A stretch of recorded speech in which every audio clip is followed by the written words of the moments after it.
My fiancée locked herself in a bathroom with another man at a party, so I canceled the wedding and exposed her to everyone.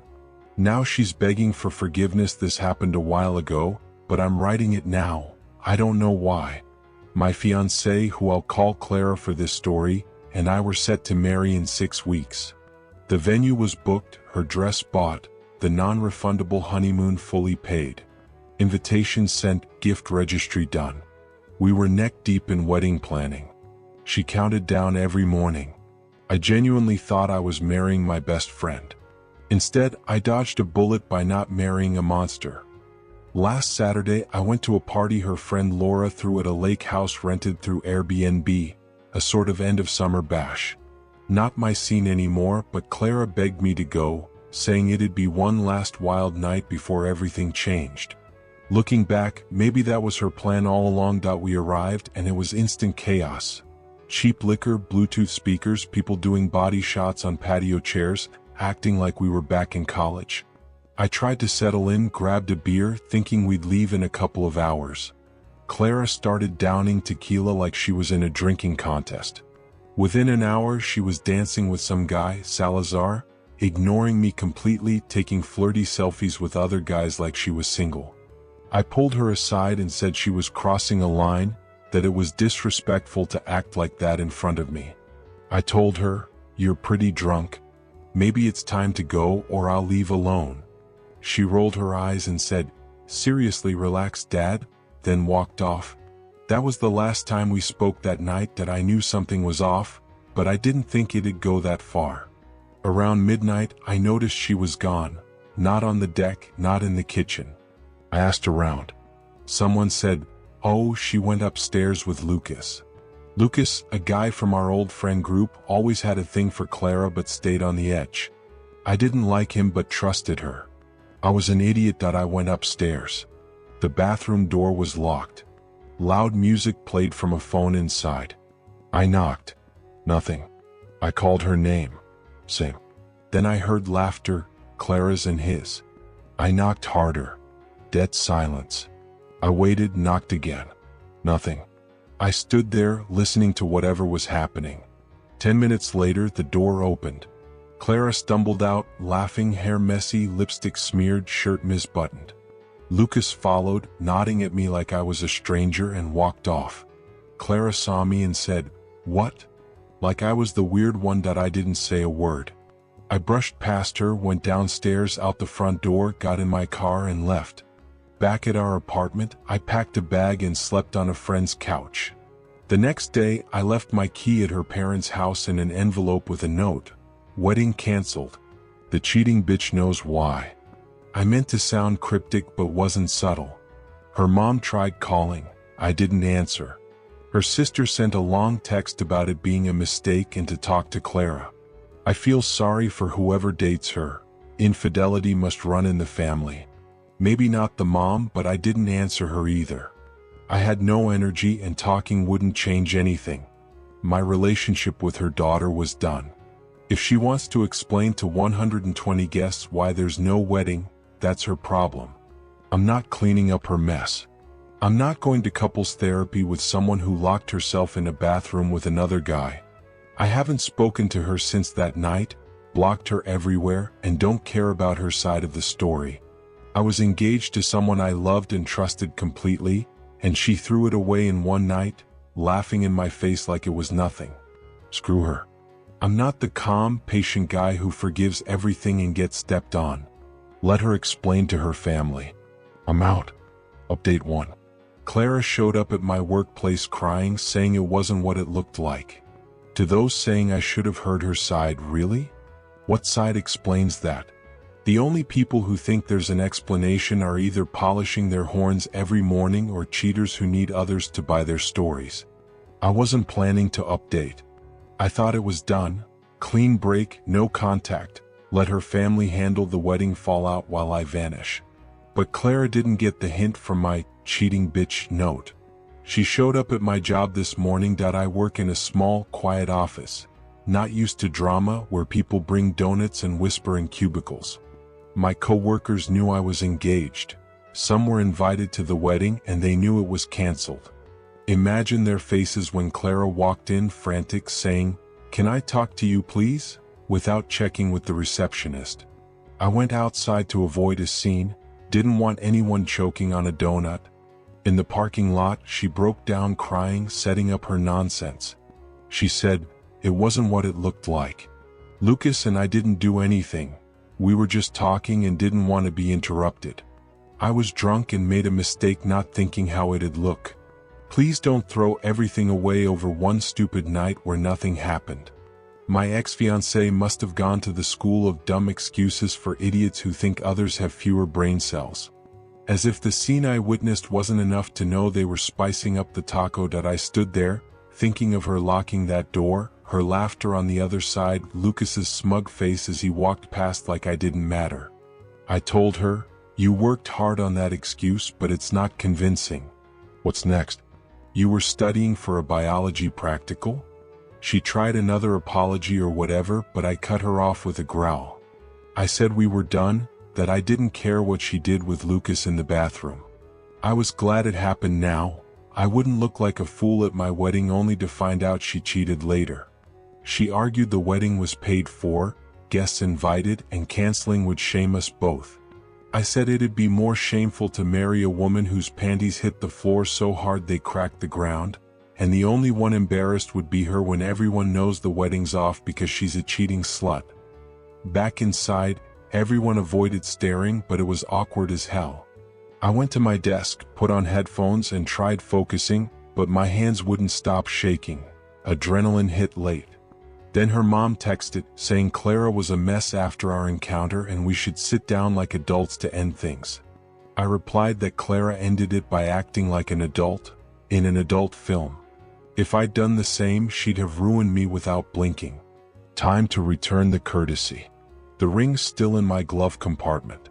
I'm pawning it. It feels cheap though it's not. Better to get cash for it. Update 2. I found out it wasn't the first time.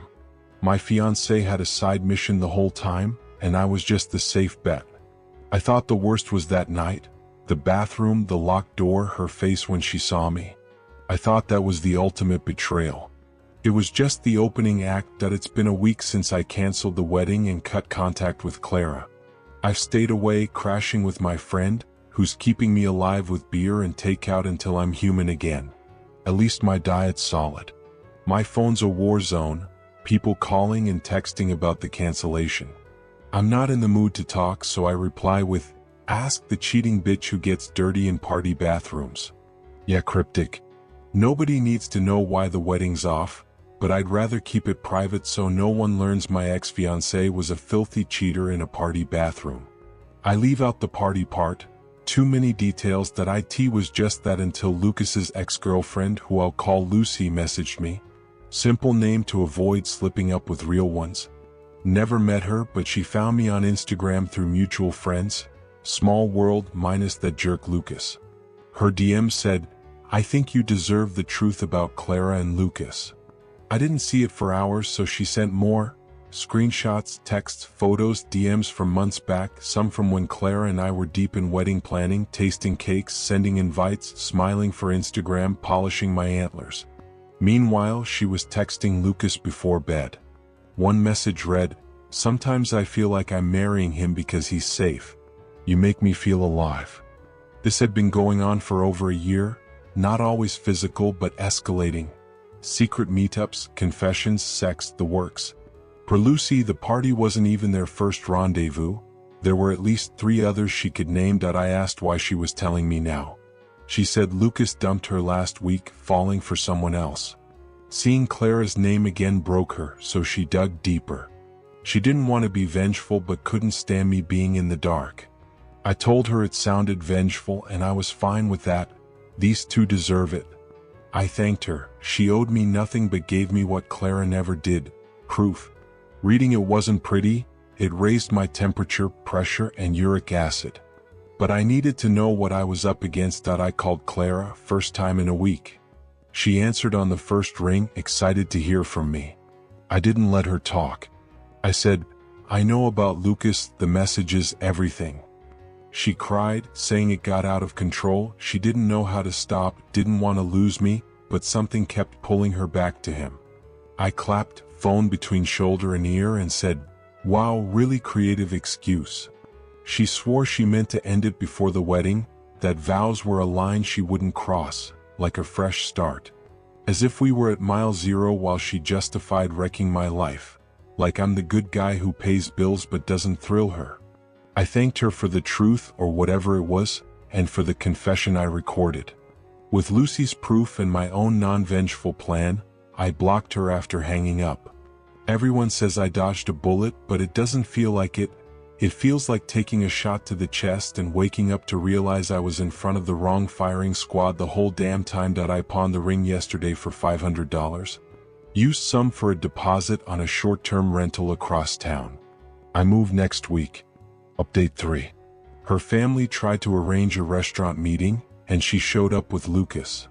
I left, but not before landing punches where they belonged. I've moved to a small rental near downtown. Crappy lighting, thin walls, better than my ex. Just a mattress on the floor and a half-empty bottle of bourbon, but I'll fix the half-empty part after this.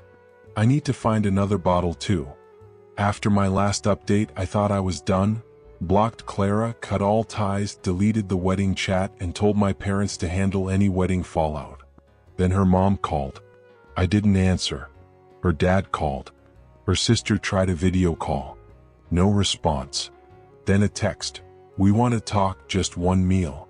Let's discuss repaying wedding costs." Now they were talking, so I agreed to hear their money offer, not expecting full repayment but something. Lunch, neutral ground, public place. I picked a wood-fired pizzeria near my new place. No eating their garbage food. I arrived. Her parents were there. Her mom stood to hug me, eyes red. Her dad wouldn't meet my gaze. They looked exhausted, like they hadn't slept either. They started softly, "Thank you for coming. We're so sorry. We didn't know." Then her mom said, "We just want to talk about what's next." I went blank. What's next? She said they hoped I could work through this with Clara, that she's in therapy, ready to take responsibility. Before I could say a word, Clara walked in with Lucas. I nearly flipped the table. They strolled in like it was nothing. I told her parents, "I'm not talking to her. You said this was a conversation, not an ambush." I came for my money and got 2 bags of trash instead. Her mom panicked. Her dad finally spoke, saying they didn't know she'd bring Lucas. I said, "Well, 1 bag of trash then."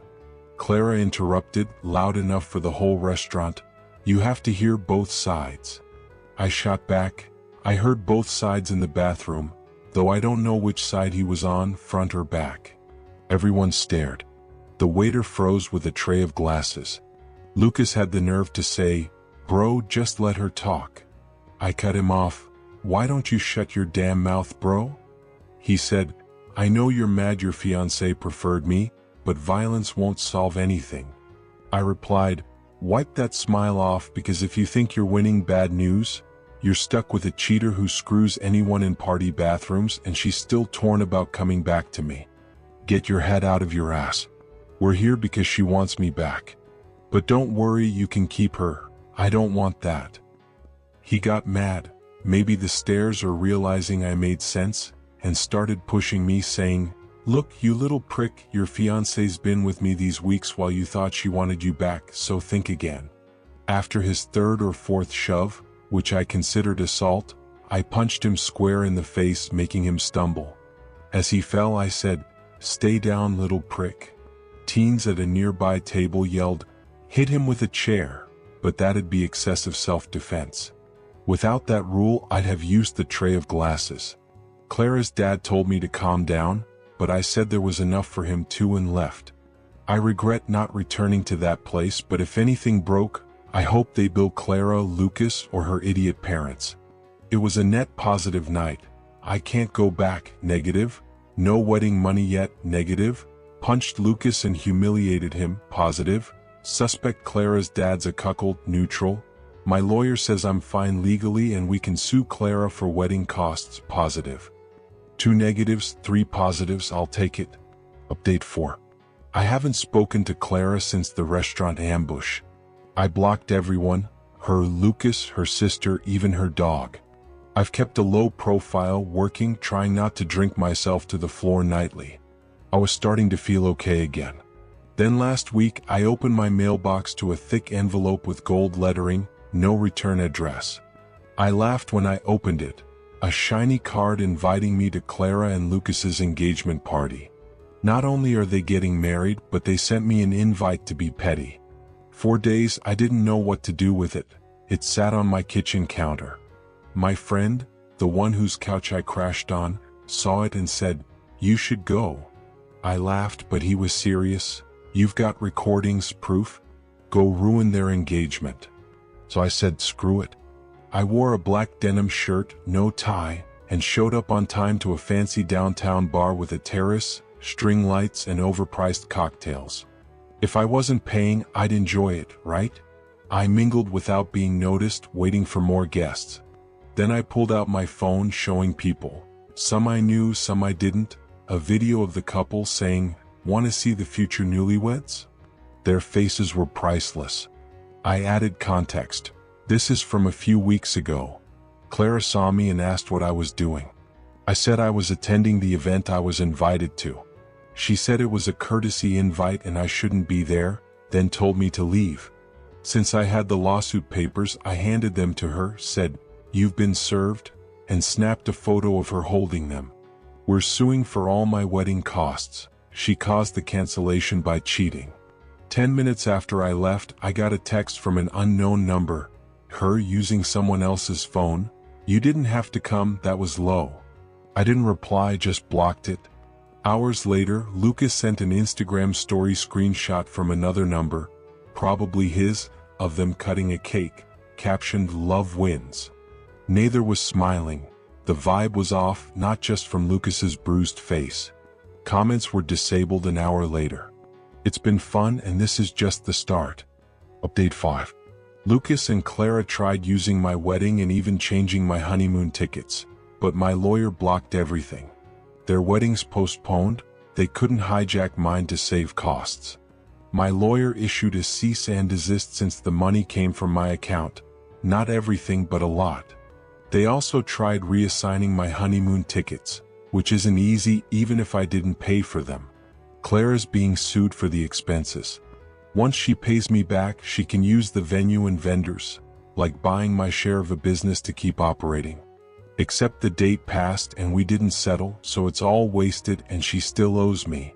Pity we couldn't agree out of court. She could have used everything and I'd have my money. But I was sick with severe emotional distress those weeks, clouding my judgment. She's refusing to settle, banking on trial, but if she loses, she'll pay my lawyer too. Crazier still, they're still planning to marry, no new date yet. Remember the pizzeria? A waiter who saw everything told the owner. In solidarity, he's suing Lucas for starting the fight. I was cordial with Clara's parents before he showed up. They also said I can return anytime, maybe even put my photo on the wall as a local boxing legend. I'd have liked a free pizza to seal it, but I'm getting greedy. Lucas has to pay and I can go back to my spot. I almost forgot I'm suing Clara. Update 6. The pizza at the restaurant tasted like paradise, like Eden soil compressed into dough, topped with cheese and anchovies. I know some hate anchovies, they tell me all the time. Worse would be pineapple. There's a special hell for pineapple pizza lovers. There's a rivalry between anchovy and pineapple fans. One night at the pizzeria, I talked to the owner, who won his lawsuit against Lucas for $2,000 in damages. I asked if that came with a free pizza. He told me not to push it. But my pizza arrived with extra anchovies and a free imported beer on the house. Greed runs deep, but I should be happy with the legal win.